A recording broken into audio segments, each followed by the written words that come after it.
Welcome to the Vegan Squad Pod, a podcast made to inspire vegans to become activists. Join us and our guests as we deep dive into effective forms of activism that we believe will change the world. Whether it's going to vigils, building a physique that shows people we don't need to eat animals, public speaking, or any other form of activism that you'll hear on this podcast, we want to empower you to find your voice and to speak up for justice. Thank you so much for being here and enjoy the episode. What's up, everyone? Welcome back to another phenomenal episode of the Vegan Squad Pod. It's going to be today, myself, the Bodybuilding Vegan, alongside my co-host, Alex here, aka your Vegan Mentor 1. And we're going to be interviewing Alexis. She is a coach on our team, and you guys got to hear her in the last episode when she interviewed me. And we've got some big news about who you signed, and then also literally a whole episode here to talk about what you do. So why don't you tell everybody a little bit of background about you, Alexis? Like, I don't even know. I've heard your vegan story, but I'd like to hear a little bit more about it, about where you came from, how we ended up in touch, and then now, like, in the future on this episode, we'll talk about what you're doing and how you're helping people build their brands so they can change the world. Okay, that was a lot of questions. Hi everyone. It is so amazing to be here. Thank you for having me on the podcast. I love doing this. So this is such an honor and I absolutely love our Vegan Squad team. I'm going to start with how I ended up here because I think that's a really cool story. So I'm a big believer in being unapologetically yourself because my journey has started from being like the typical good Asian girl, like school captain, got good grades, did all the things that I thought I should do. And I was so, can I swear? Sure. And I was so fucking miserable in that life. Like, I think it's so frustrating when you work really, really hard to build a life and you follow all the rules, but then you kind of get to that point and you're like, well, I'm miserable. You know, like I've been working in corporate 9 to 5, 6-figure salary, bought the property, bought the investment properties. You know, I studied really hard. I got a good job. I did all the things. I even studied law for a year because, you know, that's what in my culture, like, you know, it's great if you're a doctor or a lawyer. I don't like blood, so I went with the lawyer route. I hated it. I deferred after 1 year. It was so incredibly boring. I thought law was like being on Suits where you got to yell at people in the courtroom, but it's not like that at all. It's so incredibly boring. So I did all those things and I created a life that I was so miserable in. So then I went on this journey of deconditioning and trying to just get back to learning who I am and trying to be myself. I ended up going through the dark night of my soul, and I was in a 6-year relationship and it was an abusive relationship and that literally fell apart. I found out he was cheating on me for 9 months. It was horrendous. And that fell apart in the same week that for the first time ever, like I've always been an overachiever, where my performance review in my corporate job, I failed it. And it wasn't because I wasn't performing in my role. I'd become that, you know, how someone like goes in and they just get the job done, but they're just so miserable and they have the worst energy ever. And you're just like, can you just leave, please? Like, I know you're doing this, but can you just leave because you're bringing down everybody? I was that person. And so I think my team wanted to get rid of me. Well, I know my manager wanted to get rid of me. So I failed my performance review, and it was like that all happened within the same week. And I felt like I had completely lost my identity. It was so hard. I felt so worthless. And I was just like, I was destroyed. I was suicidal. Doctors were saying to me, you need to go there to go. I can laugh about it now, but you need to go to a psychiatric ward because they were afraid of like self-harm and all the things. And I had lost so much weight because I wasn't eating, I wasn't sleeping. I was just like in bed crying and it was awful. And so I was going from doctor to doctor, and one of the doctors, and they were all trying to prescribe me antidepressants. And I'm not a fan of taking medication because before I went vegan, I was so ill all the time.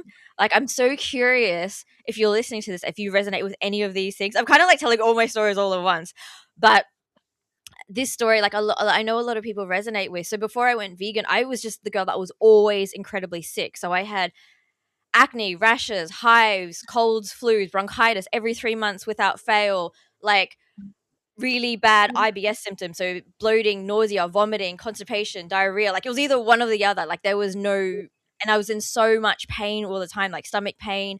I had anemia. I had periods that would go on for months, like really bad periods, like to the point where everyone thought I had endometriosis, but with the testing, I didn't have endometriosis, and no one could tell me what was wrong with me. They just kept prescribing more and more medication, and that was just like I don't even remember all the illnesses I had. Oh, and I had joint pain. I was in my 20s and I had joint pain from my feet to my hips so bad that I couldn't sleep at night. Like I was just that was life. I thought that was normal. I was always sick and I was always a girl that would cancel plans because I was ill. And it was just like I didn't know that life could be any different. And I started getting sick from when I was about 10 and I was diagnosed with like severe asthma to the point when I was in my 20s, I would have to take my asthma puffer 12 times a day, like just to live. And then on my 30th birthday, I nearly died because I had an asthma attack on the street, and that was like the one time I forgot to bring my asthma puffer. And so everything kind of coincided all at once, and it was this horrible shitstorm. So I went vegan, and literally all of those issues, all of those health issues, and I was also incredibly. I'm still very sensitive and very emotional. I'm an empath, but I had the worst mood swings where I would literally run home after work, curl up into a ball on the side, on the like into trying to be as physically small as possible in the corner of my room beside my bed and just like hyperventilate, cry, and not know why. And all of those health issues disappeared within 3 to 6 months of going vegan. And I wasn't even a healthy vegan. I had no idea what I was doing. I was just, cutting out all the things that we do as a vegan, and it was so damn hard. But I'm hands down, it was the best thing I ever did. So then, How did you, if I can slow down there, where did veganism come into play? Like most people don't just like magically think of this, either a friend or they see something or some event happens. Like how did veganism come into play for you? I always loved animals, and this is going to be an emotional episode. Get ready. And I had started trying to buy cruelty-free products a few years before I went vegan. And I remember I think I was in the body shop, I was in some beauty store, and I asked if it was vegan and cruelty-free. And they asked me, they said, "Are you vegan?" And I said, "No." And they just gave me this really disapproving look. And I was like, huh, okay. And then I still didn't really have any awareness around what happens to animals. And then um, I think my big why moment, I know my big why moment was when my dog Baby, her name was Baby. She's named after, so my family called me Baby Elephant because I'm really small. Like I don't know how many feet. I think it's like 4'10" or 4'9". I'm 147 centimeters, so like I'm tiny, and I'm also Asian, so it's not that uncommon. But I'm like I'm smaller than my grandma. My grandma had already shrunk. Like how? Why? How? But it's like it's also because I had an eating disorder up until I was 35. And so I started when I was about 10, and I just wouldn't eat enough because I was so afraid of getting fat. I was never anorexic. I just kind of starved myself. So that's one of the reasons why I'm so small. But now I can joke about it because now I eat. Anyway, so yeah, my family called me Baby Elephant because I'm really small. But they're like, why do you make so much noise when you walk around the house? Like we can hear you everywhere, and I'm really clumsy, and I just break things. Um, unintentionally. So I called my dog Baby Elephant, but yelling Baby Elephant in a dog park is a mouthful. So I called her Baby, and she was this really cute Shih Tzu Maltese, and she got cancer, and this is 10 years ago. um, when after she diagnosed, she was in so much pain, and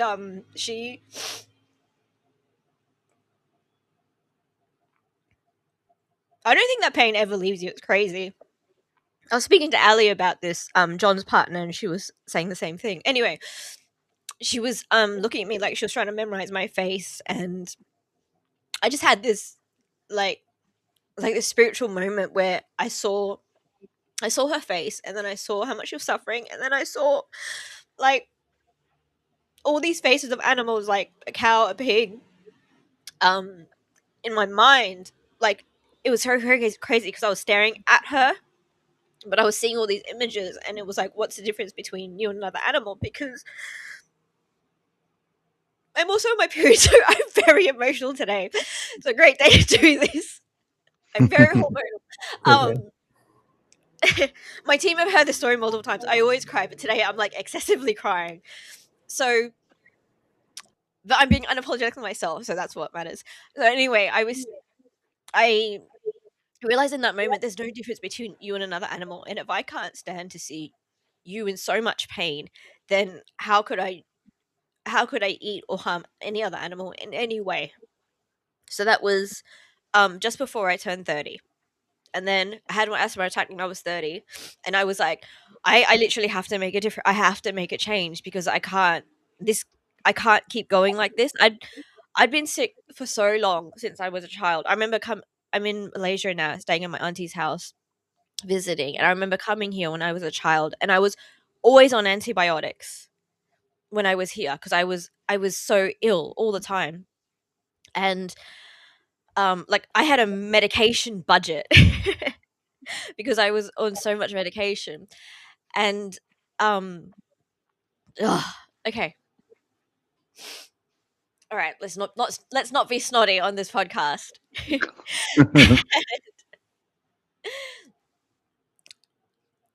Okay, so then I went pescatarian I did this over Christmas and New Year's. I went pescatarian, and then I went vegetarian over a month, and then I went vegan. And it was really hard because I'm sure it's like, I know it's hard for everyone. In my culture is, I'm Malaysian Chinese by heritage, and I was born and raised in Australia. So I'm ABC, so Australian born Chinese. And I've never felt like I fit in anywhere because, in Australia I'm Asian, in Malaysia I'm Australian. And then I turned vegan, so it's like, y'all, you're never gonna fit anywhere. And now I live in Spain, so I'm just like this weird unicorn, which I fully embrace. And We have a lot of unicorns in Vegan Squad. this is like my unicorn. Oh, you can't see it. I have a unicorn notebook my friend gave me, and it was over Christmas. My brother was like yelling at me. He's like, "You're ruining Christmas." And in my culture, Malaysian Chinese culture, we don't say "How are you?" We say "Have you eaten yet?" That's how food centric our culture is. So everything is around food. Like, we don't really express ourselves with words or physical touch or anything like that, words of affirmation. It's like feeding. Which is So interesting because you didn't eat a lot as a child. yeah, exactly. Because the Asian beauty standard is like Sailor Moon when I was growing up. And I grew up in the 90s, so that, the super stick thin supermodels where you had to have a thigh gap, and that was what I was striving to achieve. And I've got like big legs for a girl and a big legs for an Asian. So now I embrace it because I'm like, yeah, I got an hourglass. But back then it wasn't a thing. So it was just, like fighting all these mental battles of just not being good enough. So it was, yeah, that all kind of culminated. And but I was adamant about it because I remember when I was pescatarian, I was only pescatarian for 2 weeks, and I remember looking at a salmon steak on my plate, and I was like, that looks like flesh. Like, I can't do this. So I went vegetarian. And, my family hated it. I had no vegan friends. I didn't know anyone that was vegan. My partner, thankfully, at the time, even though he was abusive, he was supportive. I think because he knew that I was kind of on the way out of the relationship by then. And he was just trying to keep me in some way, shape, or form. And then on the 1st of January, I was reading a Veganuary magazine, and I learned the truth about chickens and the dairy industry and eggs. And so I made that decision. And I don't even remember signing up for that. I think I was a member. I think I'd signed up for PETA things at that time, and that was how I started, because I was an online activist. I was like signing up for loads of things, sharing loads of things, and in that moment I was like, I'm gonna do this, and I didn't know if I could do it. And I remember my partner at that point saying, he goes, yeah, you can. I'm like, all right, I can do this. So I wouldn't say cold turkey, but I went vegan overnight from vegetarian, so it wasn't that big of a deal. But I went fully vegan because I'm the kind of person, I'm very black or white. I'm not a middle ground kind of person. So I'm either all in, or I'm nothing, or I just won't do something. I went all in. I changed everything. I haven't eaten, worn, used anything that came from an animal, even honey, like silk, like all those things since that day. Mm. So that was when, yeah. So that's 10 years. When was that? How long? 10 years ago. I'm nearly 40. I turned 40 in a few months. Oh, happy decade of veganism, first of many. Thank you. So, yeah, that's the vegan story. I don't know how I. What was your initial question? Yes, okay. Being unapologetically yourself. Well, I think we're talking about brand building, and you just built yours. So now we all know you. And then where did that go from there? I guess you left this relationship and then did some corporate stuff for a while. I don't know, where did that go? Yeah. Okay, so I was a mess, and I wasn't eating, I wasn't sleeping, I was, so suicidal. And then I remember there was one point and I was like lying in bed, and I've never felt that hopeless in my life. And it's so crazy because, like materialistically, I had all the things, but I feel like when you lose your identity and you feel like you're worthless, you feel like you're absolutely nothing. And in my culture also, you're kind of raised to be a good wife, and you're so subservient. And I didn't realize any of these things until I started dating him, to the point where, like, if we're in a car, even if it's my car, I'll sit in the back seat, because men are always first. Like, men get served first, like women do everything. Like, that's what I grew up with. So I didn't realize that there was any other way. And when I lost that, and also you're raised to just be a massive people pleaser. I'm sorry, I'm feeling really gross right now. Yeah. And I'm so snotty, it's not funny. And it was, when I failed that performance review, and I found out he'd been cheating on me for so long, I didn't know what to do with myself. And I remember, like, words started pouring out, and it was words that I later on used for content to help women going through the same thing. And I remember at that point I was like, wow, I'm not going through this for me, I'm going through this to help somebody else one day. So that gave me a bit of strength, a bit of courage, a bit of hope. And then my brother, who just recently moved to London at that time, said, come to London. And I said, no, I've got to work things out. We were still living together, we had everything together, we even had health insurance together. I had a stepdaughter at that time with him, and everything was so intertwined. We were each other's emergency contacts, and I didn't see a way out. I was even considering, like, do I forgive him? What do I do? I even met the girl. She came to see me. She wanted to come meet me, and it's weird. We look nothing alike. Anyway, if anyone's ever listening to this, if that ever happens to you, it is not on you. Like people who do that to someone are so deeply insecure. It's not funny, and it's never about you. Sorry, John. What were you saying? Plot twist. I'm amazed you met the person that your partner cheated on you with. Yeah, she came to see me. She wanted to meet me. Crazy. Why? I think she I don't. No one knew what I looked like. It was a girl at work, and he told everyone we'd broken up. She Uh, Yeah, she knew we were still living together, but he was like downstairs, I was upstairs, we were sorting stuff out. He showed her like all the boxes he'd packed away. So stupid. He'd packed the boxes away because we'd bought another property and we were planning to move into that property. So he'd been lying to both of us. But when she came over, she said, "Oh, I've been here before. I've dropped him off like down the street." And she goes, "Okay, well now I actually get to see your house." And I think she was curious. And she apologized to me. And I said to her, I'm a girl's girl, right? Like, especially after that. Like, I'm a huge advocate for empowering women, empowering everyone, but especially women and animals. No offense to you guys. And All good. I love you guys. And I said to her, don't apologize because you didn't know. And then in a split second, she kind of looked at me and she paused. And I was like, wow, you knew. Like, I don't. So there was some part of you that was lying, but I just let it go because I was like, you know what, whatever. My beef isn't with you, and I just need to fucking get through this and find a way to live. And oddly, it was about 6 months later, she messaged me and she said, hey, he was completely cut off from that friendship group. And she said, one of our friends had passed away. They were really into drugs. I think he died from a drug overdose. And she said that he came and they were just all really shocked.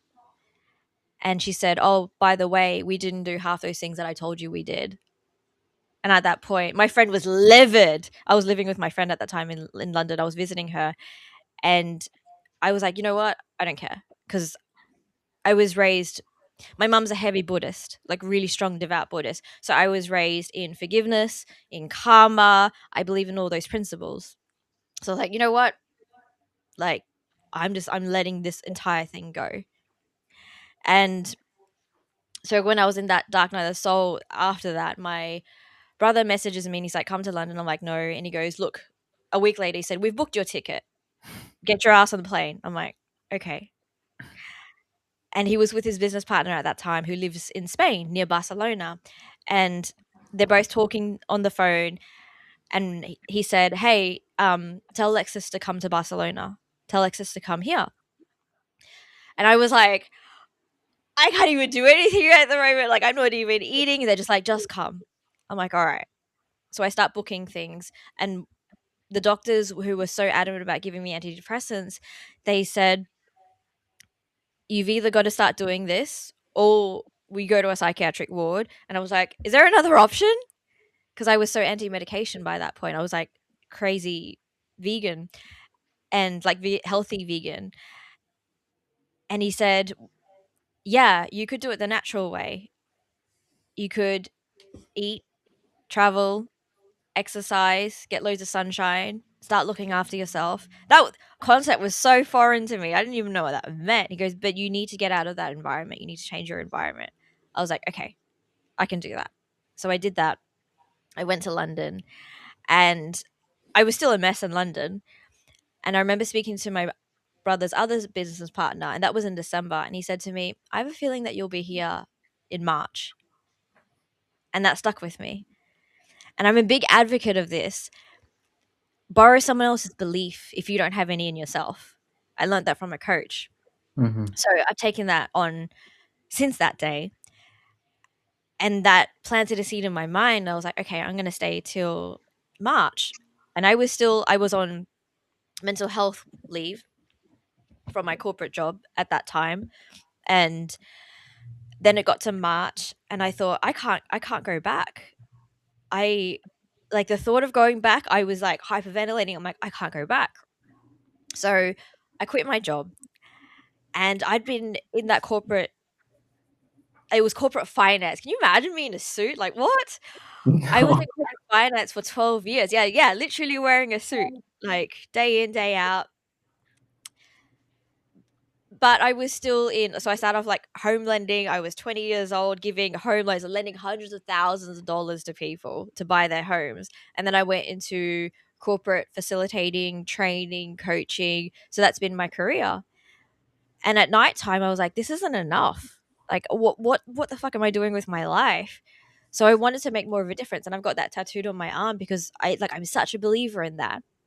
So at nighttime, I was studying things. I was studying like life coaching, rapid transformational healing, hypnotherapy, like any type of healing or coaching that I could do to help others and help myself, I was doing. So I was doing them at nighttime, but not enough to sustain me. And that was the goal, right? Like to make that successful enough so I could leave corporate and I could do something meaningful with my life.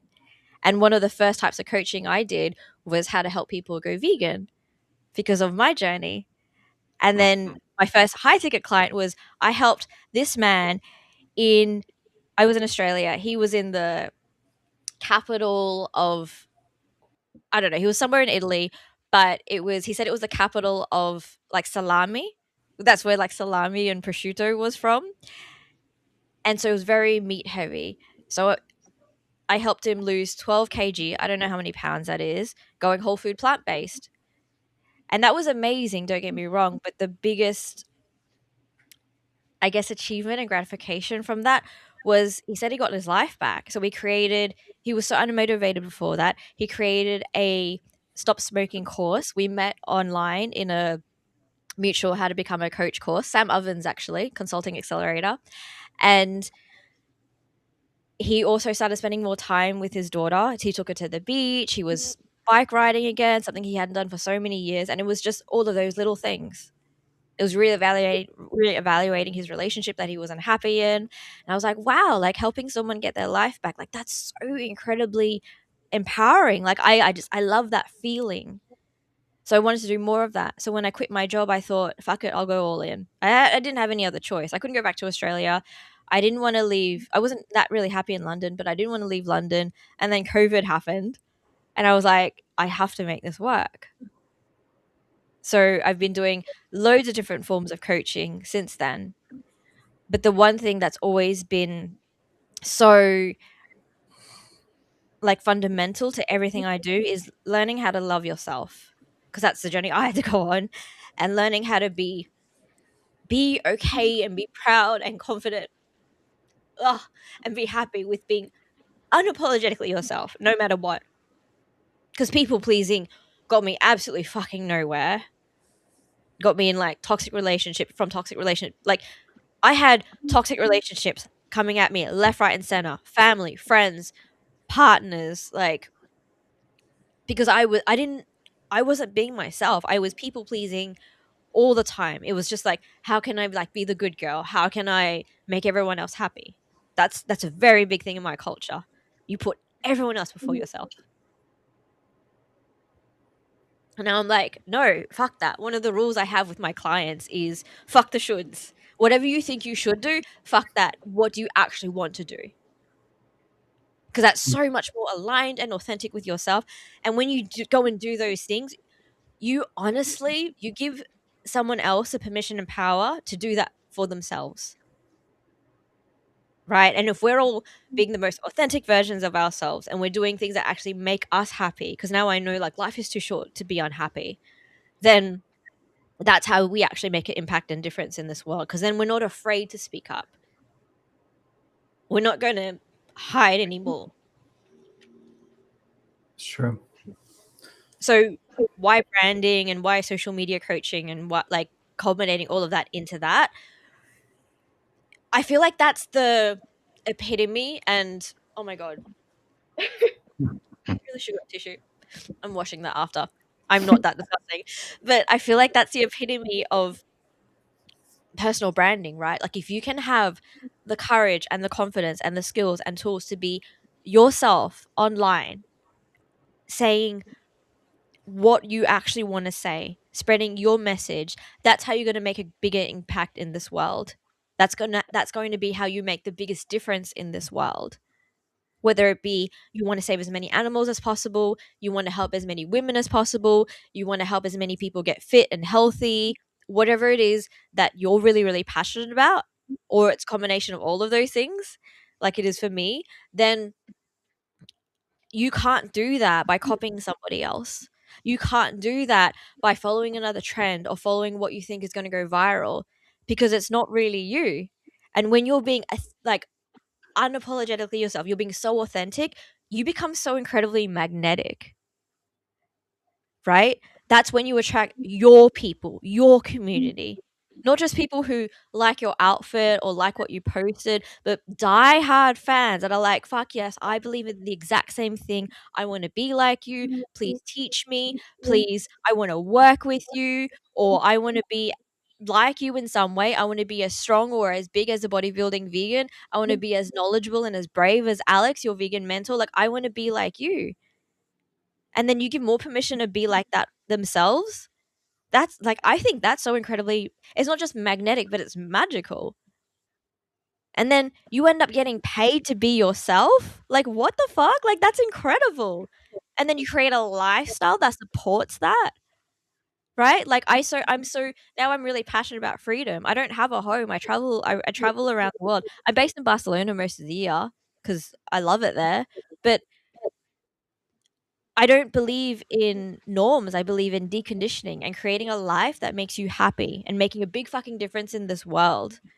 And you can't do that by trying to be professional or perfect or trying to be anyone other than yourself. I So think, for, that's what personal branding is about for me. yeah, I think like what held me back for a long time with social media is like trying to follow what was okay or what was expected versus what did I actually feel. Yeah. And I think a lot of people struggle with that. A lot of people don't realize like we're all individual, but what you struck me with before is like what you were going through, you were going to be able to help somebody else go through it. I think every single struggle, even as unique as our own struggles might be, and maybe we have a unique box of I had this struggle, this struggle, this struggle, but each individual struggle, there's so many people around the world that have gone through that same struggle.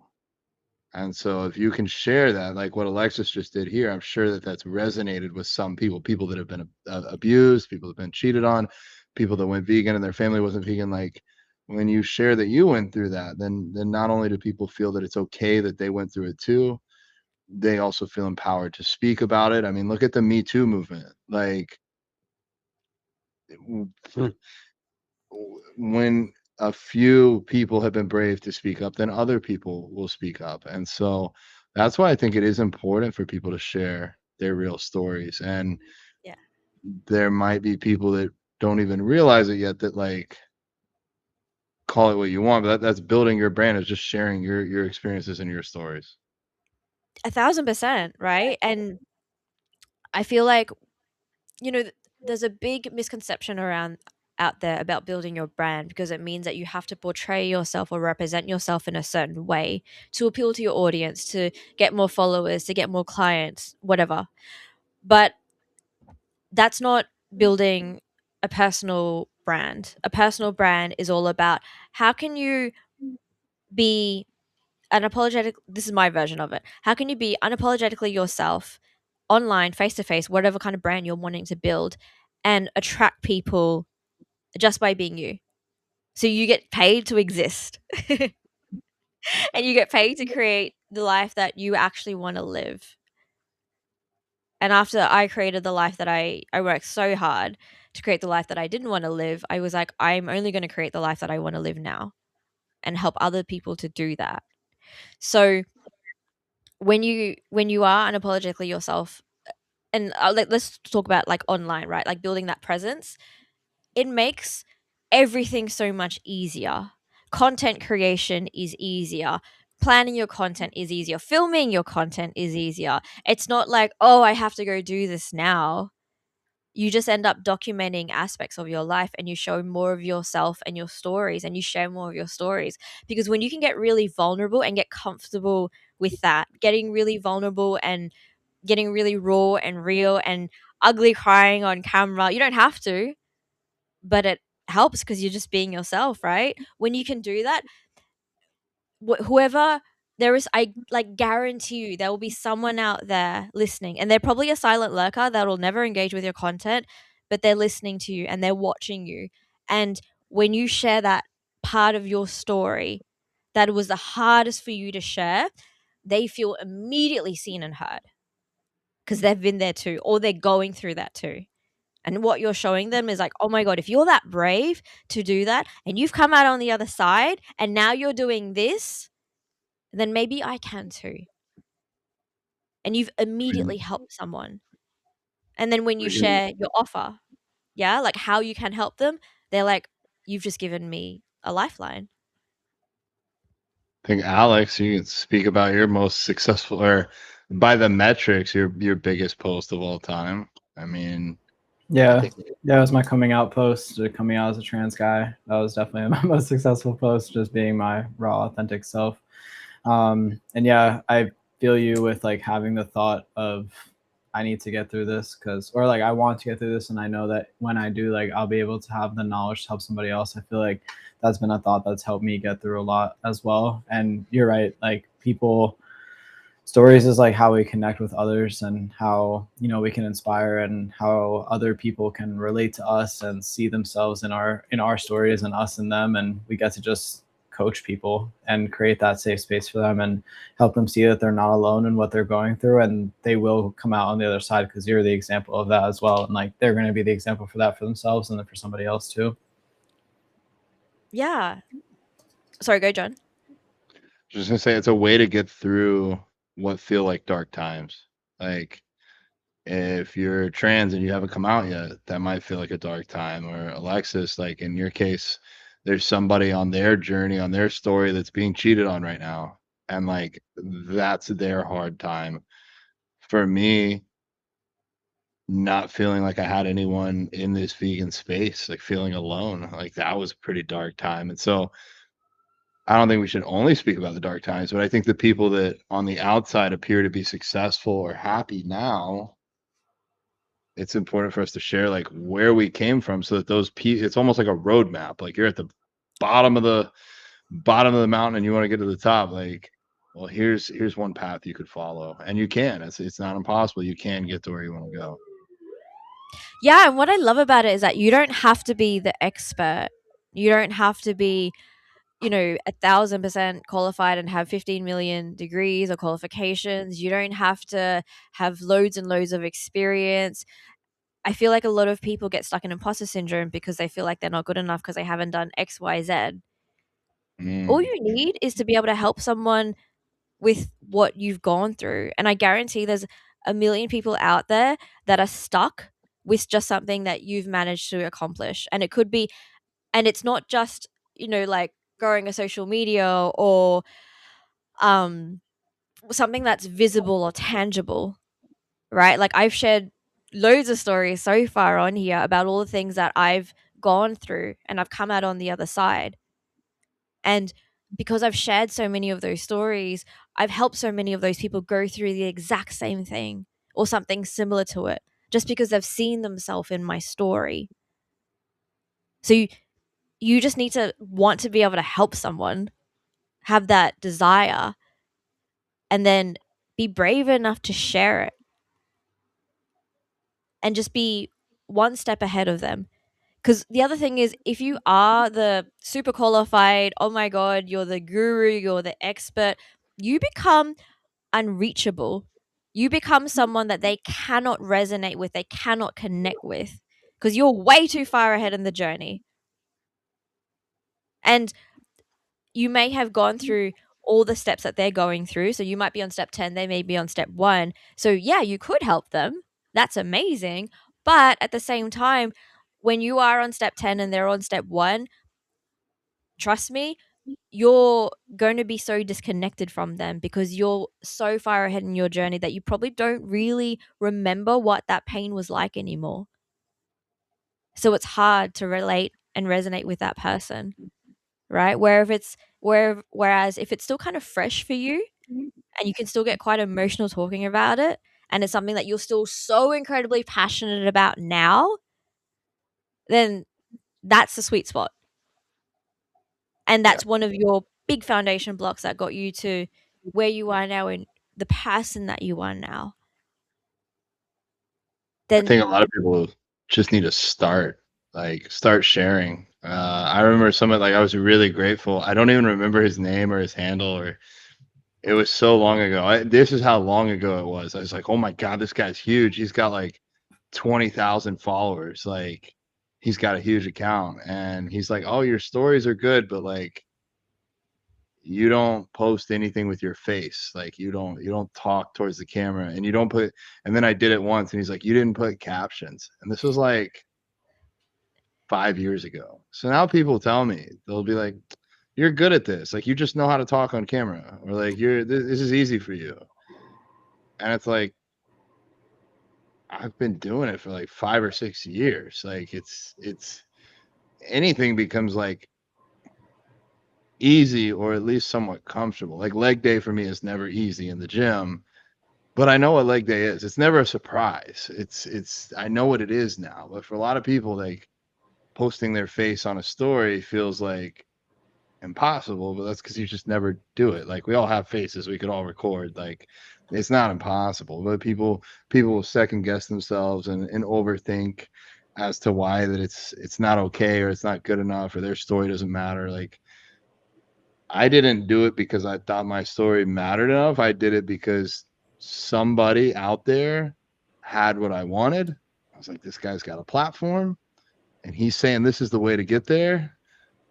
I don't think I'm as good as him, but I know earlier you were saying, Alexis, like don't copy people. I think like you shouldn't try to copy someone's personality per se. Like I didn't try to be him, but I damn sure copied how he spoke to the camera. Like at least like how far he had the camera. I copied the same captions. Like I was like, maybe this guy has some secret that I don't know about. And really the secret was just like putting myself out there. And so I've not always had a six-figure account. I've not always felt anywhere near as comfortable as I do now. But it took a lot of reps to get here. So I'm curious, like when you work with people to build their brands, are you working with established people like at my level or like brand new people? Like where do you feel like you help people the most with that? That's a really good question. So last year, just before I joined Vegan Squad, I was working for one of the biggest brand strategists in the world. So she's worked with Vogue, BMW. She created an hijab line for Adidas. Like she's worked with some massive, massive brands. And I was one of her branding coaches, her success coaches. So I mentored 80 people under that. Now, that's a lot of people. So the cross section was huge. People who have never, ever, ever used social media before, that have never even opened up an Instagram account, to people that had over 200,000 followers. And everyone has the same issue. Isn't that crazy? Right? Like everyone wants the same thing. They want to create their dream lifestyle. They want to create a bigger impact. They want more followers and they want to make more money. What's the real issue that everyone has underneath that? And even now, I'm working with people that are brand new content creators and people that are big vegan brands. So now I only work with vegans because that's my way of helping people save more animals. And that's my why I want to save more animals. So the issues are still the same. People think it's, I don't have the right content strategy, I don't have the right equipment, I don't have an aesthetic background, I don't know how to get started, I'm so overwhelmed, I don't know how to write the right hooks or how to go viral, I don't know how to use Instagram effectively, the algorithms change. They think they're all the problems. But just like when you're really sick, right, and you have loads of symptoms, they're symptoms. Like all of those illnesses I had, they were symptoms. What was the real problem? My freaking diet and stress and not loving and taking care of myself. That was a real problem. So what the real problem is honestly, like how much do you love yourself and your mindset? It's what you're saying to yourself. Because what everybody is stuck with, and I'm talking about people with over 200,000 followers, people with no followers, people with 50,000 followers, they get stuck with these things, right? Imposter syndrome. I'm not good enough. I'm not like him or her. Comparison trap, comparing yourself to others. Procrastination, right? Which is just you hiding, basically. Perfectionism, people pleasing, and fear of judgment. It's these six things. Everybody is stuck with them. And this is what pisses me off. Nobody talks about these things. They're like, oh, this is how you do it, and this is a content strategy you need. You can have all the content strategies in the world. There's ChatGPT now and Claude. They do it for you. But if you're stuck with these internal battles and you're on this hamster wheel where you feel overwhelmed, you're never going to get started or you're never going to be consistent. Because why? You just don't believe in yourself enough. You don't love yourself enough to want to change your life. You don't love yourself enough to get started and stay working on yourself and doing the damn thing even when it's hard and you're not motivated and you're not disciplined, etc. Because there's no difference between building your brand and creating content, whether it be, you know, building your personal brand face to face or personal brand online, and getting your dream body. There's no friggin' difference. It's hard. There's going to be days where you don't feel like showing up. You're going to have to learn how to train. You're going to have to learn how to get your form right. You're going to have to learn how to eat, how much to eat, what not to eat. But the biggest thing of all that you need to master is your mindset. Because there's going to be days where you're freaking tired and you don't want to do the damn thing.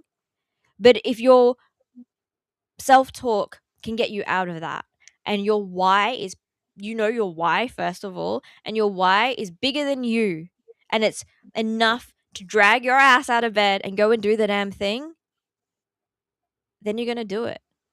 Right? Like, I'm going to Every assume day. most people, yeah, right? I'm going to assume most people here are vegan. So if someone's like, oh, yeah, but it's easier to eat meat, and you're at a restaurant and there's pretty much only meat options there, you're not going to do it because it's easier. You're going to sit back and be like, well, I'll just have a salad and I'll make up my macros and my protein when I get home. Yeah. Why? Because you know your Like, why. It's bigger than it's the you. same. It's the same with everything. Like, I learned my why and my like motivation and dedication from bodybuilding. It's the same everywhere else. You just show up and maybe you suck at the start. Usually you do suck at the start. I don't know anybody that's really great at anything on day one. Even kids, they'll practice the hell out of something. Social media is no different. I wish I knew you, Alexis, like 8, 9 years ago when I first really started posting. I would have avoided a lot of mistakes. But you can take the 8 or 9 year route and just like bang your head against the wall until you figure it out. Um, or you can invest some time into learning what other really, I guess, with anything in life, like I don't listen to people, especially haters, but including family or friends or partners. I don't listen to their advice unless they're doing the things that I want to do. Unless they've unlocked some secret or they've figured something out. So I feel like the shortcut in life is to find out whether like when I said in my earlier story, that guy that had a following, like clearly something worked for him. And so I was curious to see what would happen if I copied it for my own journey. 1,000%. And I want to add to that. For me, the definition of success isn't, you know, making X amount of money, or it's not even helping X amount of animals or X amount of people. It's going to be different for every single person. And I feel like society is so fucked because everyone's trying to chase a version of success that society's standard has set for you. That's ridiculous. You're not a sheep, right? Like, and I love sheep. I love animals, but stop trying to follow somebody else's plan or what the government set for you or what we were raised to believe. I truly believe the definition of success is, are you living in alignment with your values, right? So when, like John said, following a method that works, yeah, you get more successful so much faster, right? And what's I think the most important part of that is someone that is in alignment with your values. So if you're following people online or you're following courses or whatever, and they're like, hey, do this, do this, do this, okay, great, but are they living in alignment with your values? And if one of your biggest values is being vegan or compassion, and that person isn't, then that is an automatic, it's an automatic cross, like it's an automatic no, because you might do all those things and you might get really successful, but then are you compromising your values, right? Like, I was really successful in my past life by those standards, but what, I was helping a corporation make money? Like, that's not living in alignment with my values. How am I saving animals by doing that? Yeah. Yeah. And Right? Yeah, and to add to that, let me know if you agree. But coming back to earlier, like with the client that you helped, that he was showing up more for himself and being his aligned version. I feel like when you do create content or honestly do anything, if you're doing it from your truth and being your authentic self, you feel better and more confident showing up and being like your full light. Like whether it is filming content or going to the gym or talking to a friend or like coaching somebody, like if you're doing it from a place where like you have the self-love cultivated within and like acceptance of yourself, you just show up in such a brighter way in all areas of your life too by being your authentic self. Like you Yeah, enjoy doing activities because you're just like, this feels in alignment with me. I'm excited. It's not like I have to, it's I get to. absolutely. Absolutely. And I'm a big advocate of being really, really magnetic, and it's not something that it's not about having more charisma or more confidence. It's just being unapologetically yourself, being authentic. Because when you're magnetic, then you either attract or you repel people, and you're going to attract your people. Just like John's attracted everyone in the Vegan Squad coaching team and in the Vegan Squad community. Like we all love each other, we all get along. Like it's not, for me, it's not a workplace, and it's not a like colleagues or a work team. It's family, right? Like these are people that I absolutely love, I adore, I speak to every single freaking day. And I genuinely like, I haven't even met anyone, by the way. I'm the only person I'm one of the only team members overseas. And I met John online. That's I a cool met story all of too. you. I've met all of you online. I mean, I'm going to go on like a slight tangent here. I met this kid at the gym and through a couple conversations convinced him to go vegan. I mean, convinced him to like do the smallest amount of research and then he decided to go vegan. And I was trying to tell him like how crazy it is cuz like we're starting to hang out now. And I pulled out the execs chat, our team chat, and there's one name on there, Allie, that I met through Facebook dating. All 23 other people, I went line by line. Instagram, Instagram, Instagram, Instagram, Instagram, Instagram, Instagram, Instagram, Instagram. Couldn't even say the word Instagram by the time I got through it. And that's how I met all of you guys. And back to earlier about like being unapologetically yourself and speaking up. If I was just the bodybuilding vegan that I was, for anybody that I doubt anybody even was following me 5 years ago, it was just all about lifting and maybe like high protein foods. But like, I never spoke about the animals.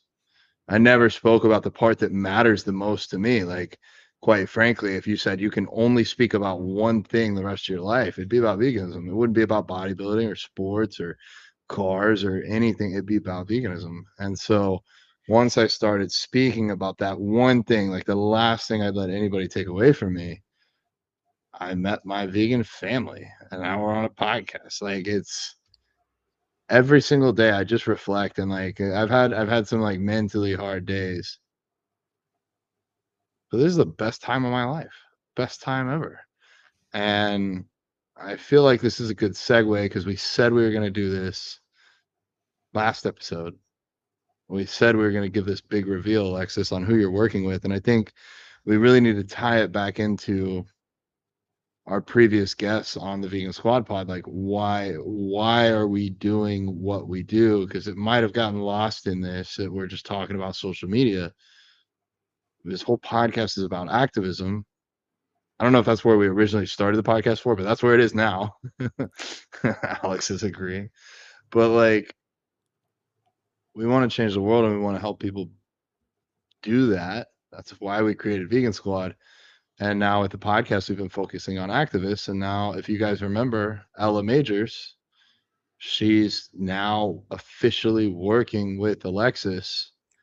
And I think that's huge because now we can take already an effective activist like Ella and to have that energy that Alexis has just talked about. I was even talking with Ali in the car about this. Like, imagine having 6 months with Alexis pouring this energy into you, where you would go and where you would love yourself and where you would take yourself. And even someone like Ella that's already, I'd argue, on top of her game. If you guys don't remember her, go check out at Sexy Fit Vegan. Yep. Yeah. Yeah. I mean, you already got that kind of a handle. You're already a type of person. But I'm curious to know, like, on the activism side, Alexis, like what do you plan to do with Ella? I know you guys have just started the last couple weeks. What are you planning to do with Ella to help her be a more effective activist? Okay, I love that question. So, one of the big components that I draw out of people is their why. Like, why do you do what you do? What's your purpose? What's your mission? What's your movement? Because it's not just about getting followers, it's about what are you here to do in the world? And let's get you doing that online because that's how you're going to have a bigger impact and a greater reach. And Ella's is the same as all of ours. Ella's biggest why is don't hurt animals. Like, be healthy. This is what I love, and I've put that into her Instagram bio as of yesterday. Be healthy, feel good, get fit as fuck without hurting animals. And that came out from one of our coaching chats that we had. That's awesome. And I thought that's incredible messaging, right? And it was just something that she said, and it was something that I drew out of her. So we have the same mission with that. And the funny backstory to that was we were chatting God, it was quite a few months ago now.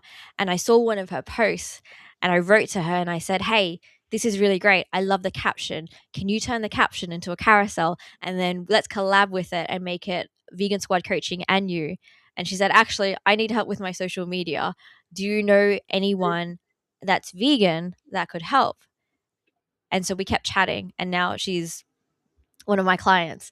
And the great thing is that it's not just about building her personal brand. It's not just about growing her social media following, which is initially what everyone wants to do.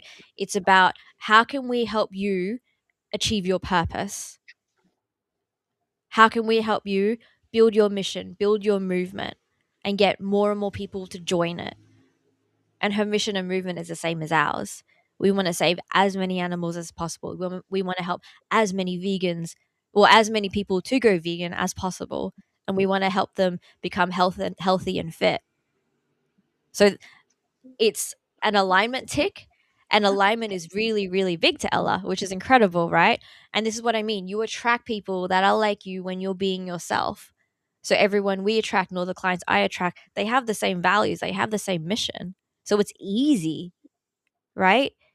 So that's how I feel like this is the biggest form of activism because we're not just helping one person, we're helping one person make a huge impact. And that person, when they grow their community, when they grow their following, they're going to be helping so many more people.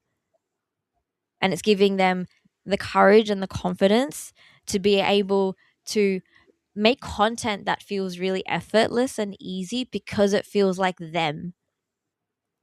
Right? And that's how you spread your message so much further and wider than ever before because it's not cultivated, right? It's not like, oh, I should post this because that's what somebody else told me to do. Well, first of all, is that somebody else vegan? Do they have the same values as you? Are they living in alignment with how you want to live? Because there's so many people that follow a system or a method and they get so incredibly burnt out or they achieve the results and they're like, it's not worth it because I don't feel good. I don't feel fulfilled. And have I ultimately achieved my why and my purpose? Right? Like, I feel like your why is why do you do what you do? Your purpose is what do you do? What are you doing? And Ella's here. Ella's biggest purpose is don't hurt animals. Right? Like, my one is let's save them. and Yeah. and they're kind of the same, right? So everything that so her content strategy that I'm creating at the moment, like I've literally just started with her. So last night I was like up late, like creating reels and creating posts for her. It was this is what I love. Like, we're fusing activism, so awareness, saving animals with fitness. Like, how fucking cool is that? Yeah. Because that's I think her. the value too, like, I mean, I got to work with you, so that was where I had the idea of let's help other people. at least, or how we had the ad. I don't want to take full credit there, but like I already know how to post. I know how to edit. Like I know a lot of these things, but I think then you start like it's almost like anything else. Like you start on the right path. Like it's when I start with a new client and they'll start to get their form down and they'll get really good form and then we'll start to get stronger and then they'll start chasing adding weight. 6 months later, their form looks like shit again. I'm like, hey, we got to reel this back in. And I feel like that's what it was like with me for Instagram. Like I posted and I sucked for a while and then I started to get some traction and then I started to chase views versus chasing who I am and who I want my message to be. And it's like, let me make the content that just performs well, but then after a while, it's not really following the message that I want it to follow. I'm just chasing views. So I think having you there to like pull me back to what's the message you're trying to put out? Not could you put out something that just gets a million views, but like what is actually going to convey what matters to you, and ultimately like what matters to me is what changed the world. So like what are you going to put out that's going to change the world? So that's that's another aspect to this. It's like I'm sure you could handhold somebody that's brand new that like has no idea how to post, but I think for those people that are established and maybe feel like they're having trouble staying on their way, on their path, you're able to help them find that and bring it back. Yeah, 1,000%. Like vegan coaches, influencers, business owners, vegan content creators. It's not about niching down or, like John said, trying to copy somebody else's way or way or method because that gets you more views. But it's building your personal brand, which is, it's not a new concept. It's been around for quite a long time, but it's literally like, how can you be unapologetically, authentically yourself online and attract more of your people that way? Because Yeah. having loads of followers and loads of views doesn't mean anything if they're not the right people that'll take the actions that you would like them to take, whether it be buy your offer, sign your petition, join your movement, whatever it is.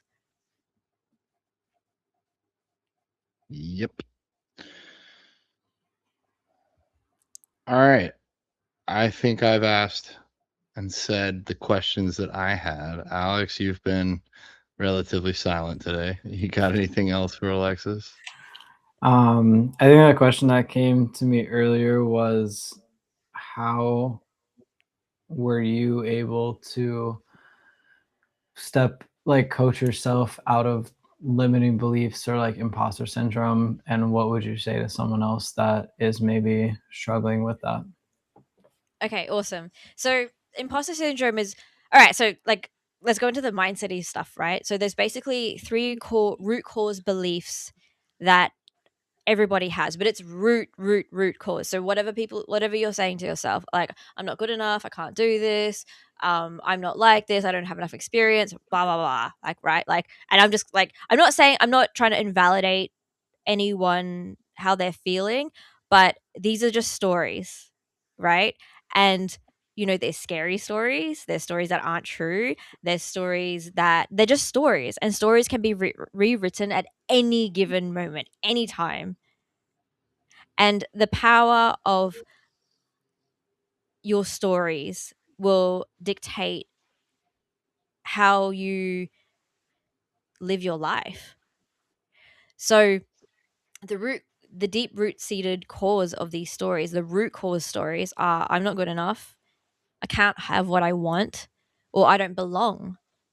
So when you know that the root cause of like whatever it is that's coming up, so the word vomit stories that you're telling yourself is, in 99% of the cases, I'm not good enough. Okay, it's not about being good enough. It's about being yourself. Like, good enough for what? Right? So for somebody else to approve you, good enough for someone else to like you, that's people pleasing. And people pleasing is the fastest way to being miserable as fuck. So reframing it and rephrasing it to, like, whenever that imposter syndrome or like I'm not good enoughness comes up, it's, well, am I being myself? because that's more than good enough. And rerouting that compass, that North Star, to just, what is it that you really want to say? What is the thing that you really want to do? And give yourself the permission and the freedom to go and do that thing. And instead of measuring yourself by somebody else's standards or even social media standards, it's, do you really believe in this? And are you doing what you really want to do? And are you saying what you really want to say? 100%. Yeah. Yeah. I appreciate that. Yeah. And it's like comparing yourself to your past self to see how much you grew, and only comparing yourself to you, and like saying, like, not only saying, but believing that you are good enough and that your story is valid, and like validating yourself. I think digging deep into our stories is really important to like understanding who said them to us, what stories those people are operating on, and asking yourself, is that really true to me? And is that something that I really resonate with? And is it limiting me? And then discovering like how do I want to live so that this doesn't limit me anymore, and healing from that. So thank you for your Yeah. advice and tips. And it Live gets to coaching. be, yeah, it gets to be really, I'm a big component of making things simple and easy. Like, I'm a big advocate. Like fuck hard, honestly. Hard is just stupid. So how can you make things as simple and easy for yourself as possible? And one of the questions I always ask my clients or friends is, what's the story that you're telling yourself? Or like, you're going on this rant. Okay, great. Get it out. What's the story that you're telling yourself? Most of the time, it's ridiculous. And we can shift that so incredibly quickly. Right? So if it's, what's the story you're telling yourself about being an imposter? Me personally? Yeah. Yeah, let's hear it. Alex is clear. I think that like something that holds me back is that I won't be able to find the right words to help somebody change their mind or like change their perspective. And also what you said earlier with like, I don't belong. I feel like because I was different most of my life before I understood I was trans, like, I don't know if that really applies, but I don't know, just the traumas I've been through and stuff. Like, I feel like maybe it is like that kind of part of like, do I belong? And like, I don't know, just like, I feel more confident in being myself off camera, but something about curating like the right page and all that stuff, like it kind of blocks me. Hope I answered your question, but yeah, that's kind of what I Okay. said. What else? What else? I think that's really the core, just like figuring out what to say to really like touch somebody's heart. And yeah. What are you most afraid of?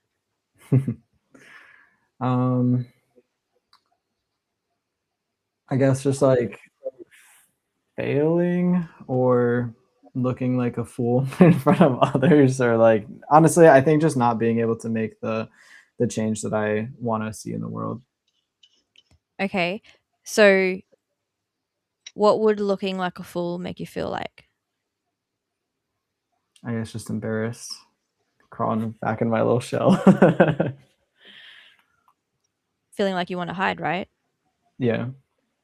So why do you want to make content in the first place?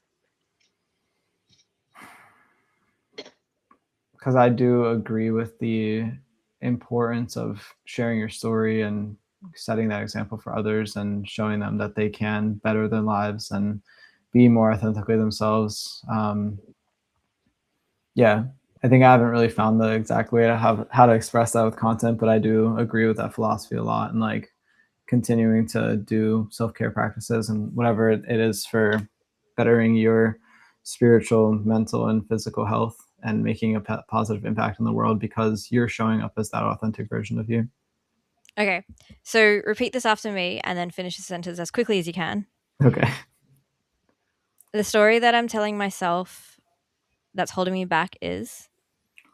The story that I'm telling myself that's holding me back is No thinking, just that spit it I'm out. not good enough. Yeah. According to who? think just the family. I think family, honestly. Okay. So what do you really want to say? About So the piece, so you said that you're struggling with like telling your story and you're struggling with posting and finding the right words. What would you really love to say?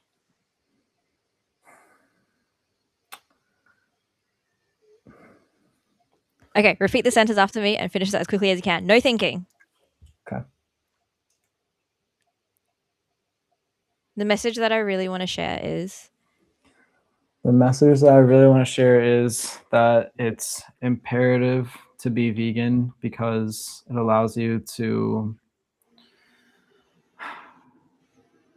live, like make a positive impact with every choice that you make on somebody else's life. You get to feel better and like spiritually, mentally, and physically, and also to,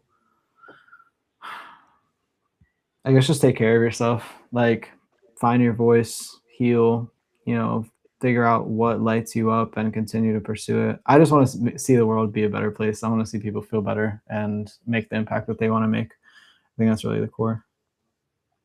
okay, great. So what story would you love to say to yourself instead rather than I'm not good enough and get stuck in this hamster wheel?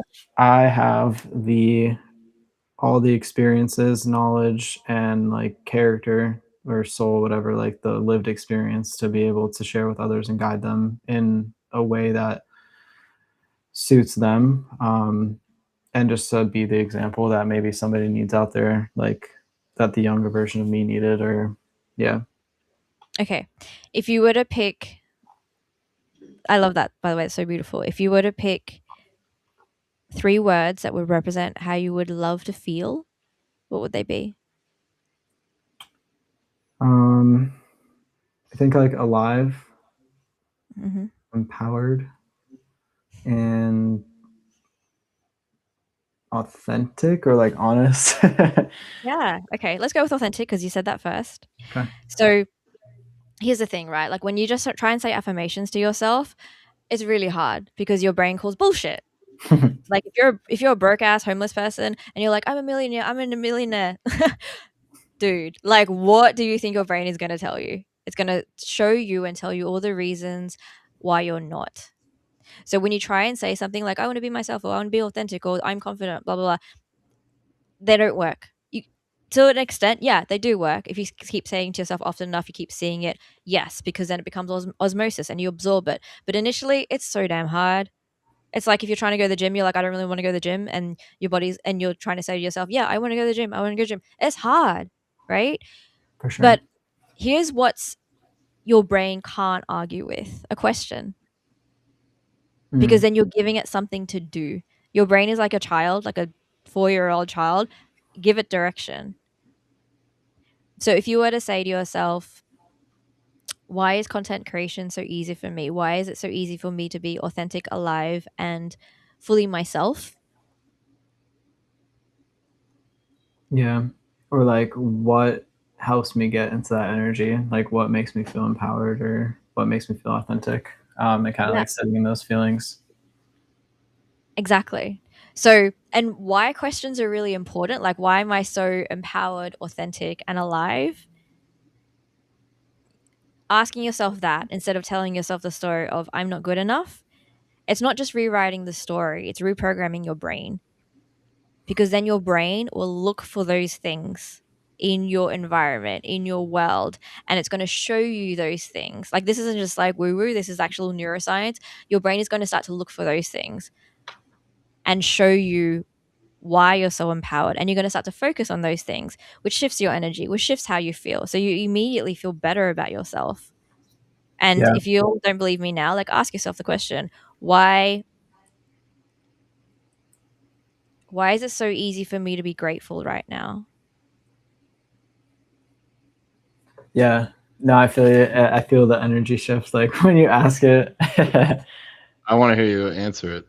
Why is it so easy for me to be grateful right now? Because I get to live this awesome life and work with my best friends and have this family where everybody sees and values each other, and we get to change lives on a daily basis and see and value our clients and help them see and value themselves and make a positive impact. And yeah, I just get to wake up and do this every day and be sitting on this podcast with y'all, and my younger self would be in awe even like a year ago. So Okay, and last one. I have Oh, you go. okay. Why? I'm shotgunning. Why is it so easy for me to feel so empowered, alive, and authentic? Go, Alex. So ask yourself that question. Why is it so easy for me to feel empowered, alive, and authentic? It's because I live as myself every day, and like I've taken the actions to help myself get here and done the self-care and the healing and lived through like accepting my past and like accepting myself fully. So I get to be that empowered version of myself daily now because I've gone through the work, the healing. Okay, and now what's a message that you want to share?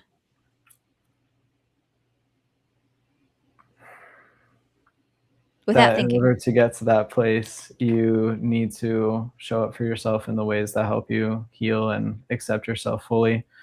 And yeah, just come from a place of love towards yourself and towards others, and have compassion towards yourself and others. So isn't that crazy? Like I asked the same question to Alex twice, before this and after this. Which answer did you feel was more heart-centered and resonated with you more? The second one, like living from compassion and love. Yeah, because you're not thinking, you're speaking from your heart. Yeah. I appreciate you asking me the questions and also helping me ask the why questions for myself. You're welcome. So that's all it is. It's just speaking from your heart and getting to that place where you delete the mental shit that you're telling yourself and rewriting the stories. So your energy shifts. So you're doing it, you're speaking from the heart, and you're doing it in a way where it's not cultivated. You're just literally showing up and being like, this is literally what I believe in. Yeah. Yeah, and like it'll attract the community that you want to build, because you're gonna find the other like-hearted people that think the same way or want to think the same way but aren't sure how to do it or where to start. And share your vibe. Your vibe attracts your tribe. True. So when you're showing up like in fake ass energy because you're an imposter syndrome and you're trying to deliver a message because you feel like it's going to land, you're not on the same vibe as people that really want to feel you and feel that are on your same frequency. Yeah. That's like why John attracted all of us. Yeah. True. Because he's authentic as fuck. I've met all of you in like the last 2 years.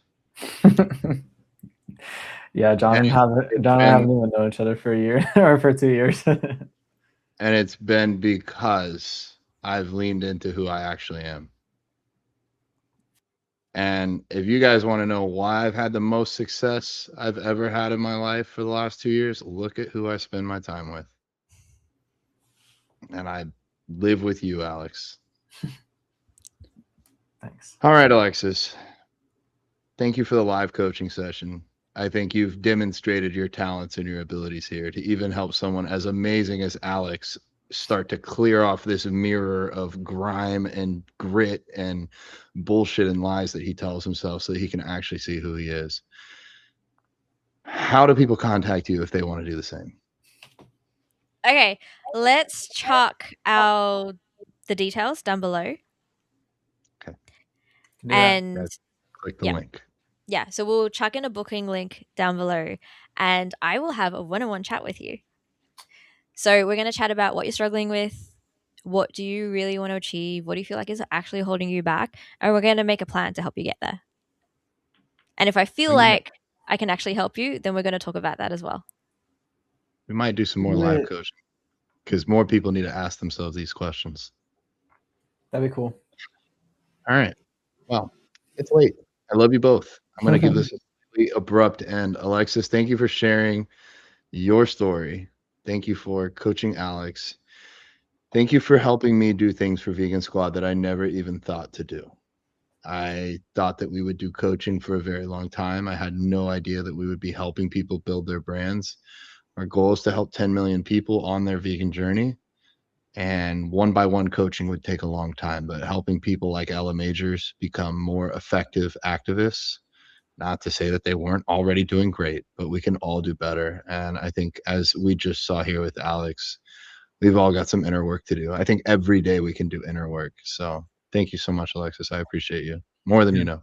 Thank you, Alexis. Appreciate I the love you life guys. coaching. Yeah, we love you. And thank you for believing in yourself and taking a chance on yourself to heal and just move through all the things that you've moved through to become who you are today, and also passing all the information on to others now and helping them heal in their own ways and helping us and me see ourselves for who we really are and just continue to heal so that we can make a more positive impact on the world and do it with our voice.